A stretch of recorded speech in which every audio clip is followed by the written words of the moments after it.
మహబూబాబాద్ జిల్లా బయ్యారం మండలం మోట్లగూడెం ప్రాథమిక పాఠశాలలో అధ్యాపకులు లేక విద్యార్థులే పాఠాలు బోధిస్తున్నారు. ఈ పాఠశాలలో ఉపాధ్యాయులు లేక విద్యార్థులు అనేక ఇబ్బందులు పడుతున్నారు.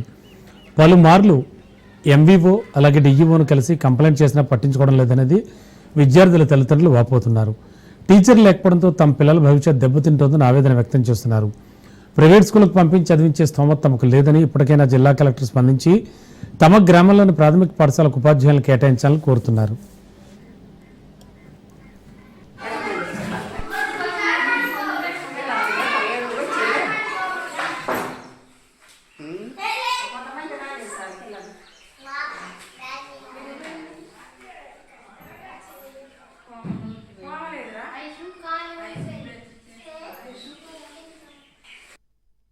పిల్లల భవిష్యత్తు బాగుపడటం కోసం ఒక టీచర్ ని నియమించి తక్షణమే పంపించాల్సిందిగా కలెక్టర్ గారికి మేము మనం చేస్తుంటాం సార్.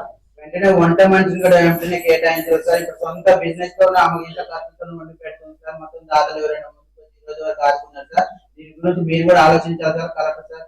దయచేసి ఈ పిల్లలకి పెద్దలకి సాయం చేయండి సార్.